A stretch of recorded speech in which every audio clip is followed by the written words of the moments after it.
Eh bien salut les amis, j'espère que vous avez passé un bon week-end. On se retrouve aujourd'hui lundi pour décortiquer tout ce qui est hardware sur la toile qui est apparu cette semaine. Alors on va commencer tout de suite avec une très grosse news avec AMD. Et si vous restez jusqu'à la fin de la vidéo, je vous donnerai mon avis sur le plus gros hold-up du jeu vidéo que l'on vit actuellement. Alors pour commencer, je vous présente cette fabuleuse carte, la RX 7900 XT ou XTX. Non, peut-être la 7950 XT ou alors la 7950 XTX ou alors la 7990 XTX. Eh bien oui, AMD va nous sortir 3 nouvelles références de cartes graphiques. Alors, on va avoir droit à la 7950 XT, XTX et la 7990 XTX. Qu'est-ce qui va vraiment changer par rapport à la 7900 XT?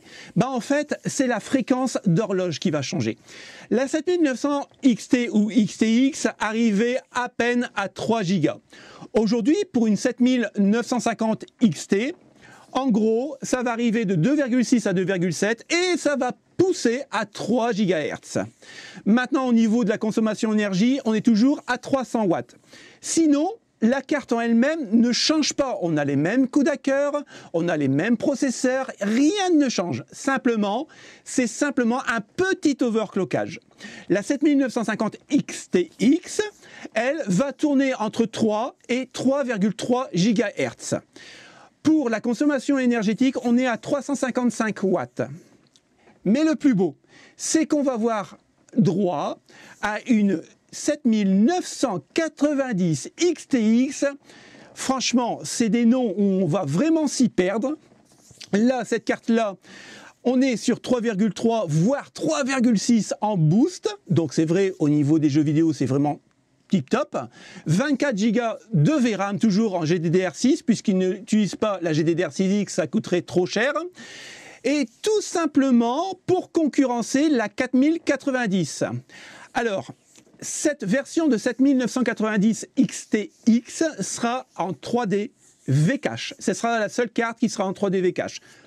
Pour l'instant, vu que maintenant AMD a pris exactement le même marketing de chez Nvidia, je pense qu'il faut s'attendre à des 7750 XTX avec peut-être un 3D V-Cache. On en saura plus, je pense, dans les jours à venir. En tout cas, l'Isasu va bientôt nous dévoiler ces fameuses cartes et pourquoi pas concurrencer une 4090. Maintenant, est-ce qu'ils ont fait ça pour concurrencer la 4080 qui était vraiment très performante de chez Nvidia avec les 7950 XTX ou 7950 XT? Je pense. Encore une fois, on est à celui-là qui va avoir la plus longue. Mais attention, AMD ne s'arrête pas là. On vient juste de voir les refreshs des nouvelles cartes graphiques. Maintenant, on va voir les refreshs des processeurs. Puisqu'on va avoir droit au CES, donc début janvier, au 7800 X3D, 7900 X3D et 7950 X3D. Rien que ça. Alors, pour l'instant, au niveau des specs, au niveau de la puissance, on n'en sait pas trop. Je pense que ça va améliorer le boost, il n'y a aucun problème. Mais pour l'instant, on n'a pas vraiment de test officiel. Alors, par contre, on a une estimation du prix. Le Ryzen 7 7800 X3D serait proposé à 449 $, le 7900 X3D 549 $ et le 7950 X3D à 799 $. En gros, ça reprendrait en fait les mêmes prix que les versions non X3D. Et là, il faut vraiment se poser la bonne question. On le sait avec le 5800 X3D qui coûtait beaucoup plus cher que le Ryzen 7 5800, tout simplement parce que le X3D, donc le 3D V-Cache, était beaucoup plus onéreux à mettre en place. Comment AMD arriverait cette petite pirouette pour nous le faire au même prix qu'un processeur de base? Personnellement, je n'y crois pas trop. Je pense qu'ils vont prendre quasiment 100 $ dans la tronche par rapport au prix normal et officiel. Maintenant, c'est vrai que si jamais AMD reste dans ces choix de prix-là et que ça soit vraiment stable, ça serait un très gros concurrent aux 13 700K et aux 13 900K qui sont vraiment très puissants. Et je vous propose de continuer toujours sur l'actualité AMD, puisque là on a une petite news assez sympa. Lee-Asu va présenter officiellement les nouveaux processeurs de la gamme 7000 non X le 4 janvier au CES. Donc on aura quelques références, le Ryzen 9 7900, le 7700 et le 7600.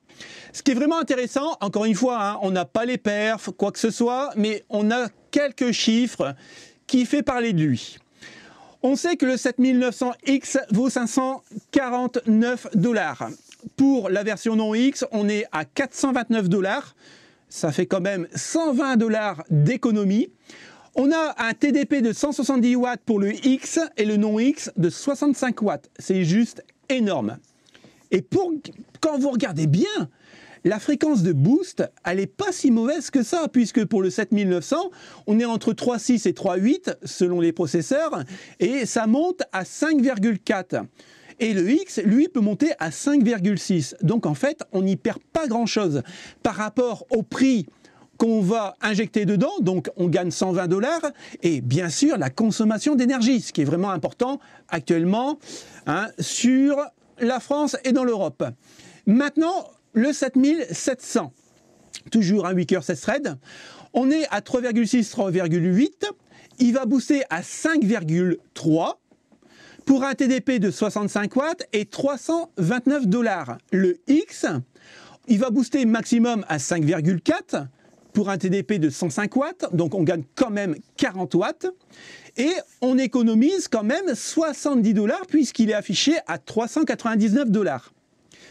Pour le 7600, je pense que ça va être un processeur le plus vendu puisque c'est réservé au gaming. Donc 6 cœurs 12 threads, ça ne change pas. 3,8, 5,1 GHz. Ce qui est vraiment très bon pour le jeu vidéo. Hein. Rappelez-vous les potes, hein, il y a 3-4 ans, quand on arrivait à 5 Go, c'était vraiment merveilleux, hein, c'était vraiment le summum. Aujourd'hui, on est facilement à 5,1 GHz. Hein. On aura un TDP pareil, de 65 watts, et pour une petite somme de 229 $. Si on prend le X, il va booster au maximum à 5,3, non overclocké bien sûr, donc il n'y a pas énormément de différence, pour un TDP quand même de 40 watts supplémentaires, puisque là on va passer de 65 à 105 watts, et pour 299 $. Encore une fois, on gagne 70 $. Donc je pense que ça pourrait être une très bonne alternative. Pour la prochaine actualité hardware, les amis, j'ai vraiment envie de vous faire plaisir. Il faut savoir que vous êtes de plus en plus nombreux à commenter les vidéos, à liker les vidéos et bien sûr à vous abonner. Aujourd'hui, la chaîne grandit. Et en retour, j'ai vraiment envie de vous faire plaisir. Et là, vous allez vous dire, mais Dom, tu vas offrir encore un PC gamer? Eh bien non, c'est mieux qu'un PC gamer, c'est mieux que les Black Friday. Et c'est mon partenaire de toujours, en association avec lui, on va vous offrir 5% sur les RTX 4090 et 4080. Maintenant, vous n'aurez plus aucune excuse pour vous acheter une RTX de 4e génération. Donc, à vos claviers et commandez. Je vous donnerai le lien. Une RTX 4090, aujourd'hui, vous la touchez à 1859 €, parce qu'avant, elle était à 1949 €. Vous voulez une RTX 4080? Mais il n'y a aucun problème les amis. Je vous la propose à 1399 € au lieu de 1469 €. Alors là, plus aucune excuse. Et on peut dire un grand merci à Nvidia d'avoir baissé les prix pour la communauté gaming. Et non, c'est pas parce qu'ils ne vendent pas de RTX 4090. Non, c'est parce qu'ils pensent à nous les joueurs. Et ça, chapeau bas Nvidia. Je vous ai appâté hein, avec les RTX 4090 et 4080 avec une baisse de prix. Maintenant, je vais vous allécher avec la RTX 4070 Ti. Et oui, elle vient de se faire flasher les amis. Donc, de toute façon, on le savait, c'est une RTX 4080 avec 12 Go qui a été rebaptisée. Hein. Bon, bah, pour le prix, c'est à confirmer, mais on en parlera juste après. Donc, on peut le voir ici, hein, pas de surprise. Donc, on est sur un AD 104 400. Donc, ce qui était prévu pour la 4092 Go. Voilà, on a les dimensions, donc elle sera un petit peu plus petite que la 4080. Et bien sûr, le prix a confirmé, mais par contre, on a la date de prévue, le 5 janvier 2023. En fait, toutes les marques, et ce qui est logique quand même, attendent le CES pour tout dévoiler.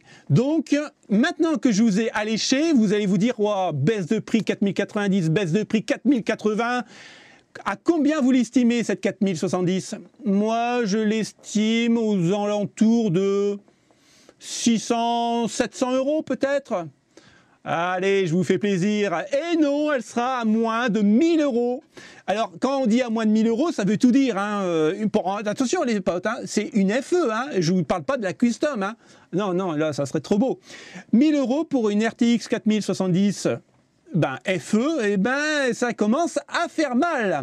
En même temps, vu que la RTX 4080 est passée à 1399 €, je pense que la 4070, à mon avis, hein, je dis bien à mon avis, va coûter dans les environs de 1100 €. À mon avis, elle ne sera pas à moins de 1000 €. Je ne pense pas. En tout cas, s'ils font l'effort de le mettre à moins de 1000 €, je pense qu'elle va bien se vendre. Et ils ont tout intérêt à le faire, puisque la 4080, et on l'avait déjà vu dans un Tech Actu, elle ne se vend pas, elle est trop chère. C'est une bonne carte graphique, il n'y a aucun problème là-dessus, mais elle est vraiment trop chère. Donc au niveau des perfs, vous voyez, elle se situe ici en fait, un peu en dessous d'une 3080 Ti, qui était vraiment excellente. La 6950 XT n'a pas à rougir, hein, puisqu'elle est encore ici présente, juste en dessous de la 3090. Bon, voilà quoi. Donc, oui, c'est une bonne carte graphique. Maintenant, voilà quoi. À quel prix ils vont nous la mettre? C'est ça le gros problème. À quel prix ils vont nous la mettre? Alors maintenant qu'on est bien chaud, on va continuer dans les bonnes nouvelles et on reparle d'NVIDIA. Mais cette fois-ci avec la fameuse RTX 3068 Go.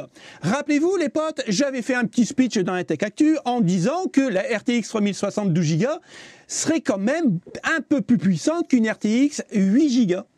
Et là, vous m'avez dit dans les commentaires, et j'ai accepté ces commentaires parce que c'était vraiment pertinent de votre part, vous m'avez dit, mais ouais, mais Dom, réfléchis, une RTX 3068 Go avec la GDDR6X sera quand même beaucoup plus performante qu'une RTX 3060 12 Go, mais en GDDR6. Et sur le papier, ça se tenait, il n'y a aucun problème. Mais j'avais émis quand même un sacré doute. Aujourd'hui, c'est confirmé. Donc, on a les tableaux, regardez ici. Alors c'est dommage parce qu'on ne voit pas, là c'est du 1440p. Regardez bien, la RTX 3060 12 Go se débrouille vraiment pas mal puisqu'on est à 79 FPS. Hein, vraiment en long, enfin au maximum, et voilà, 65 de moyenne. Regardez, la 3068 Go, on est à 67 vraiment en boost et à 54, on va dire, en constant. Il y a quand même une belle différence. Vous ne trouvez pas ? Donc ça c'est pour le 1440p, pour le 1080p. Ici, pour la 3072 Go, on est vraiment à fond de cale à 110. On est en moyenne à 91. À 94 pour la 8 Go et 78 de moyenne. Encore une fois, même si vous avez la GDDR6X, il y a une belle différence. Alors maintenant, je comprends NVIDIA qui essaye vraiment d'écouler ses stocks puisqu'il y a un stock monstre de RTX 3000 et qui voudrait vraiment passer à la nouvelle génération qui ne se vend pas, sauf la RTX 4090 qui s'est vendue en 2 semaines. Et oui, il y a pas mal de gens qui l'ont acheté. Et là, ce que je ne comprends pas, c'est qu'il veut nous faire passer en fait la facture en disant que on vous a vendu une RTX 3072 Go qui était quand même plus performante qu'une 8 Go, mais la 3068 Go qu'on vous impose sera moins performante, mais quasiment au même prix. Il n'y a pas un truc qui cloche là? Alors là, on a un petit tableau qui veut tout dire. Regardez bien. On compare bien sûr la 360 12 Go et la 8 Go. Au niveau des GPU, ça ne change pas grand-chose. Pour la 12 Go, on a le 106 300 ou 302, ça dépend le modèle. Et pour la 8 Go, on a toujours le 106 302. OK. Pour les cœurs CUDA, ça ne change pas. Pour la fréquence boost, c'est pareil, c'est exactement les mêmes. Pour la mémoire, on sait, on a 4 Go de moins. Maintenant, pour le bus mémoire, là, c'est une faute de la part d'NVIDIA.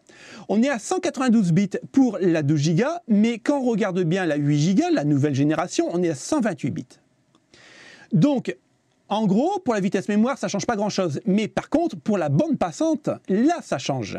La bande passante, pour une 12 Go, on est à 360 Go par seconde et 240 Go par seconde pour la 8 Go. Et là, c'est un gros problème. Et le plus gros problème, pour moi, c'est le TDP.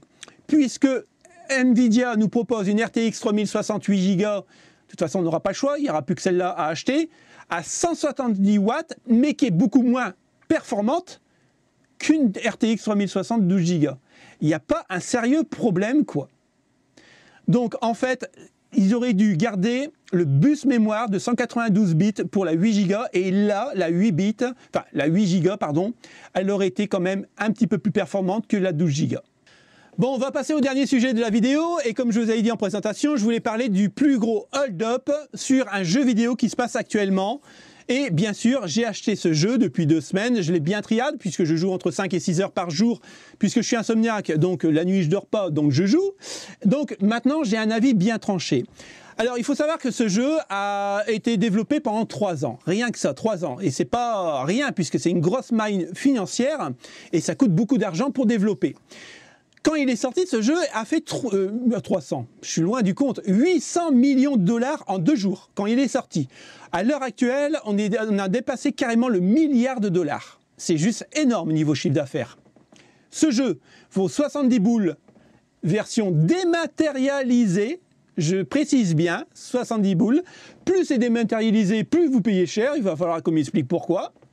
Et ce jeu, le voici, Call of Duty Modern Warfare 2. Alors, je vais vous donner mon avis, on ne sera peut-être pas d'accord dans les commentaires, mais du moment où ça reste courtois, il n'y a aucun problème, et je peux accepter aussi votre avis, hein, je ne suis pas obtus. Mais moi, je vais vous donner le mien. Alors, moi, j'ai préparé mon petit papier pour rien oublier, hein, parce qu'il y a tellement de choses à dire intéressantes sur ce jeu, que voilà, je l'ai depuis des semaines, je l'ai désinstallé ce matin. Pourquoi? Parce que c'est une grosse daube. C'est une grosse daube. À la base, quand vous achetez un jeu, je ne sais pas si vous êtes comme moi, un jeu, c'est pour vous détendre, pour vous amuser. Et ben moi, ça fait 2 semaines que je fais la gueule. Depuis la première heure jusqu'à la dernière. C'est-à-dire que, en fait, le jeu, il n'est pas là pour vous détendre, vous êtes là pour vous triarder. Sinon, vous avez un gros ratio de merde. Aujourd'hui, j'ai un ratio de 1,06. Pour vous dire, hein, c'est pas terrible. Quand il n'y avait pas de SBMM dans les Call of Duty, puisque moi, Call of Duty, j'y joue depuis le premier Call of Duty, donc la licence, je la connais très bien quand même, je les ai tous eus. J'avais un ratio de 2,40, je montais même à 2,70, donc c'était quand même correct, je m'amusais vraiment bien. Mais voilà, je m'amusais. À la rigueur, le ratio, je m'en fous. Le problème, c'est que je m'amusais sur le jeu. Aujourd'hui, ça fait 3 fois que j'achète un Call of Duty, ça fait 3 ans que j'achète un Call of Duty, ça fait 3 fois que je ne m'amuse pas. Je triarde. Mais alors, même pas un petit sourire en coin de lèvres, hein, rien du tout. Au contraire, hein, je suis dégoûté, j'ai tellement mal au dos, tellement que je suis crispé, que en fait, je ne m'amuse pas. C'est quoi ce bordel pour un jeu vidéo? Alors, le SBMM, c'est super pour les grosses quiches qui veulent rester avec les grosses quiches. Ok, mais si t'es moyen, tu resteras avec les moyens, et si t'es très fort, tu resteras avec les très forts. C'est quoi le souci? On n'est pas là pour exploser les plus petits, enfin les moins bons joueurs que nous, c'est pas ça le problème. Ou alors on se fait défoncer aussi par les gros. C'est pas ça. C'est que je pense qu'on aurait dû avoir une encoche pour le SBMM, pour les gens qui veulent jouer, et une autre pour les gens qui veulent vraiment se regrouper avec tout le monde. Parce qu'à partir de là, tu avais des parties où tu te faisais défoncer le troufillon, mais il n'y avait aucun problème. Les joueurs étaient plus forts que toi, donc t'acceptais. Et il y a d'autres parties où alors tu te faisais vraiment une nuque parce que tu as des gens un peu moins forts que toi et que tu te baladais et que tu faisais vraiment du rush. Aujourd'hui, rusher, ce n'est plus possible. Pour plusieurs solutions. Le SBMM, pour les gens avoir à peu près un ratio correct, et encore pour trouver le ratio dans la partie, l'interface du jeu, tu as intérêt à avoir un bac+6 parce que déjà pour le trouver, c'est quand même assez fort. Déjà, au début du jeu, quand il est sorti, il n'y avait pas de ratio. Bon, peu importe. Et puis, pourquoi les gens sont statiques? Ben déjà, le ratio, et puis les skins. Ah, les skins, c'est tellement important. À l'époque, on avait les skins en or, c'était vraiment très cool, c'était vraiment le sommet, et on avait les prestiges. Donc prestige 1, et si tu voulais passer au prestige 2, bah, tu retombais à 0 et tu refaisais tes classes, et c'était génial, jusqu'à arriver au prestige, je sais plus, 9 ou 8, enfin bref, je sais plus, mais c'était top, parce qu'il y avait toujours un engouement à rechercher tes accessoires. Aujourd'hui, pour avoir un skin, eh ben, là j'étais en train de faire une batteuse hier soir, eh ben, je devais être couché, je devais faire 30 kills couché. Mais il est où le gameplay? Et où le jeu là-dedans? T'es obligé d'attendre et tirer comme un lapin? C'est nul. Alors ce que les gens font, et je me fais défoncer à chaque fois, c'est que moi j'aime bien rusher parce que je suis là pour m'amuser. Hein. J'ai pas loué une maison spécifique dans la map, il n'y a pas de loyer là-dessus. Donc moi je tourne, je me fais défoncer, bien sûr. Puisque les gens restent, ils mettent des mines antipersonnelles un petit peu partout, comme ça tu ne peux pas arriver derrière. Et puis ben, toi, il y a plusieurs atouts, mais tu es obligé de jouer avec l'atout en fait fantôme, parce que du moment où tu n'as pas l'atout fantôme, tu te fais défoncer. Donc en fait, ce jeu est complètement nul et c'est complètement faussé, il n'y a même plus de gameplay, quoi. Après, ah oui, pour arriver, alors bon, là c'est le summum. Pour arriver dans une partie, déjà, tu arrives dans une partie où la partie est lancée généralement et les mecs ils ont déjà 70 et toi tu es à 20 quoi. Ton équipe elle est à 20. Donc en fait, tu arrives déjà, tu te fais défoncer. Donc bah, tu es obligé de quitter la partie et en fait tu relances et au bout de 4 ou 5 parties, tu arrives à trouver une partie qui n'est pas commencée. Ça c'est déjà vraiment un gros gameplay. Hein. Alors attention. Hein. Le TTK, le time to kill, alors là c'est inexistant quoi. J'avais un mec en face de moi, j'essaye de viser la tête. Donc je tire à partir du haut du corps pour essayer de viser la tête. Le mec s'est couché, il m'a tiré en gros dans les pieds, en 2 balles, j'étais mort. Là, il faut qu'on m'explique. J'ai jamais vu un TTK aussi rapide que ça, même dans les autres Call of Duty. Alors bien sûr, certains d'entre vous vont me dire « Ouais mais Dom, t'inquiète pas, il va y avoir des patchs. » Non, je suis pas d'accord. Là, je suis pas d'accord. Quand vous achetez un jeu 70 boules et qui a mis 3 ans de développement, vous pensez que vous allez avoir un jeu fini, point barre. Peut-être qu'il y aura des mises à jour sur des cartes, on va parler des cartes. Mais sinon, le jeu doit être fini à la sortie. Là, maintenant, c'est trop un foutage de gueule. Maintenant, vous achetez un jeu, et les développeurs, oh, non, vous inquiétez pas, hein, on le finira. Bon, vous l'achetez, hein, mais on le finira plus tard, hein, vous inquiétez pas. Hein. Non, mais attendez, à un certain moment, il faut arrêter, quoi. Hein. C'est 70 boules, quoi, merde. Maintenant, ce qui me fait marrer, c'est les cartes, quoi. 10 cartes. Il y a 10 cartes dans le jeu, dont quelques-unes remasterisées. Personnellement, si j'en ai joué sur 5, je les ai pas vues. Les autres cartes, je les ai pas vues. Est-ce que j'ai un problème avec ma connexion Internet? J'en sais rien, mais... Ou alors, est-ce qu'il faut acheter des packs pour avoir d'autres cartes? J'en sais rien non plus. Mais moi, sur les 10 cartes, j'en ai vu que 5. Donc, super cool, hein. Ce qui est vraiment intéressant aussi, parce que moi j'aime bien faire de la domination et prendre les drapeaux, les trucs comme ça, je trouve ça assez cool, quoi. Ça change un peu du match à mort, ou alors du match à mort par équipe, des trucs comme ça. Et en domination, bah, en fait, personne ne joue les drapeaux, quoi. Donc toi, tu vas sur un drapeau, tu as un mec, tu as un sniper, et puis il va te tirer de loin, donc c'est génial, il n'y a aucun gameplay. Les gens ne jouent pas le drapeau, ne jouent pas la domination, ou alors quelques-uns, mais à force de faire démonter la tronche par des gens qui ne jouent pas, ils jouent que des kills, bah en fait, bah toi non plus, tu joues plus la domination. Donc, autant rester en match à mort par équipe, hein, ne venez pas en domination. Hein. Donc, voilà. Donc, c'est complètement nul, nul, nul, nul, nul. Ah ouais, alors, moi, je sais pourquoi ils mettent le SBMM. C'est parce que pour les petits joueurs qui commencent à jouer, qui ne sont pas très forts, qui se prennent vraiment des raclés, eh ben, en achetant des packs à 9,90 € par exemple, l'indispensable pack Messi ou alors Pogba, Paul Pogba. Ah, franchement... Moi, j'ai adoré Paul Pogba. Hein. Moi, j'ai acheté direct, quoi. Avec ça, je suis 10 fois mieux. Je joue même contre Gotaka et je gagne. Il n'y a aucun problème. Il faut arrêter. En fait, tout ça, ce n'est plus un jeu. C'est un business. Et tant qu'on aura ce business et la monétisation pour acheter un skin qui va tirer des balles en or ou alors des balles en rouge, enfin bref, des balles traçantes, ben, les jeux seront morts. Aujourd'hui, on a la licence. J'ai même retéléchargé, pour vous dire, la licence Battlefield 2042. J'ai téléchargé ce matin pour voir un peu. J'ai fait 2 parties. Je me suis dit, mais en fait, il est toujours aussi nul à chier, quoi. Ah, ils ont fait des patchs. Hein, ils ont amélioré le jeu. Hein. Ouais, maintenant, tu peux acheter des armes avec des coloris différents. ça change tout le gameplay, c'est génial, merci. Donc, à part prendre des gens pour des cons, alors bien sûr, les gens qui n'ont jamais connu les premiers Call of Duty, qui ont connu tout de suite le FBMM, bah, eux vont se dire, oui, bah, c'est comme ça, c'est normal, il n'y a aucun problème. Bah non, je suis désolé, non, c'est pas comme ça. Moi, je suis vraiment très déçu de la licence. La licence, pour moi, est morte. Battlefield, pour moi, la licence est morte.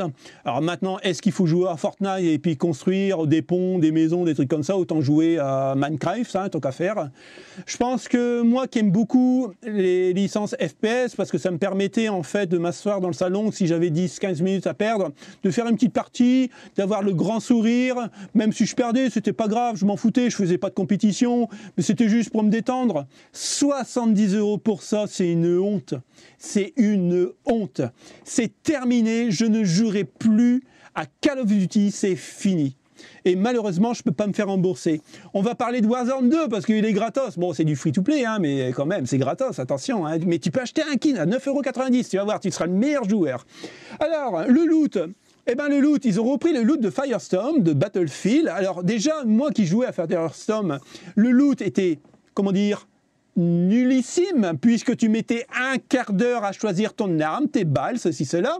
Et tous les gens qui jouaient à Firestorm l'avaient décrié, mettez-nous un loot comme le Warzone du premier du nom, c'était rapide, et il y avait du gameplay, voilà, tu prenais ton truc, tu te barrais. Bah là, non, bah là, tu peux prendre, bon, bah là, je vais prendre ça, bah non, là, je vais prendre ça. Puis tant que tu trouves les commandes, c'est génial.